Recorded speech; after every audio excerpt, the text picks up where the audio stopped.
So we have the ball pane class. Right, so it's going to change every like 1/20 of the seconds. We keep moving the ball because timeline make the keyframe to change every 1/20 second, which is 50. And keep doing that and hit play. So this whole thing is depending on like play, pretty much just call animation. Right. When we do play, which is ball control, pause. It's going to be under the class, another class name, bounce ball control, that calling this method.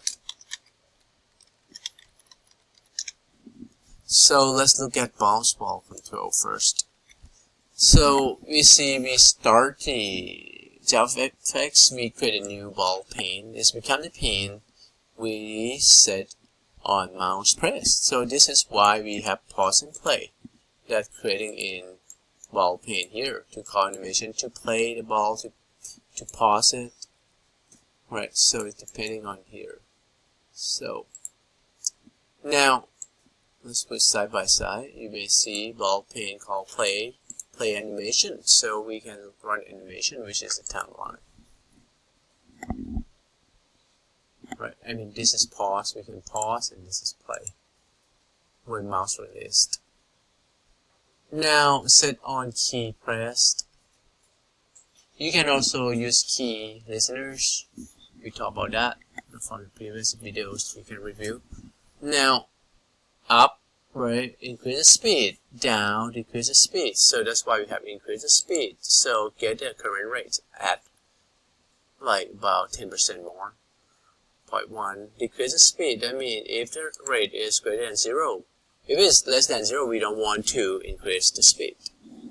Right, if it's greater than 0, then we decrease it. Right, that's 10%. But if it's already 0, we can't decrease the speed anymore. It's just the same, return 0. So that's for up and down events. We set the scene, pass the ball pin, and then we can run the ball. So the whole thing is about this part, the move ball, because we set the timeline, get every 1/20 seconds we're gonna move the ball, right, and set it infinite here, indefinite loops, and play it by default. So move the ball, like we said, is if we actually want to increase every dx, like the difference in x, and we default by 1 pixel, so it's going to increase every pixel from the same direction, either x direction or y directions, right, and keep changing the circle, set the center of the circle, moving the circle. That's what it is, right, and we can redraw the circle. But now this is to check if it hit the edge, like top right, then it should change direction back. So that's why we subtract. So we move back, right? Right when it hit. How do we know that it hit? Because x greater than the width minus radius. Pretty much just the width is greater than. It's trying to go away to right, no, or greater than height, or even less than. Let's go all the way right. So those are checking. So now, when we run this application from the control, it should animate the ball is bouncing. That's when hit the edge, bottom hit, change the directions, x and y together. So that's why I just do it like that way. Right. So that is the bouncing ball. Right, it's too slow.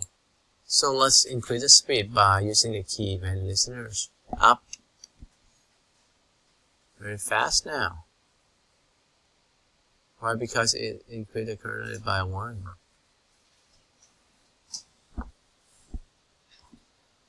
Bouncing ball. It's too fast. Reduce the speed by down key event listeners. So now you technically can create your game animation controlled by the keyboard and mouse using animations. And you can do like Pong, right? Game.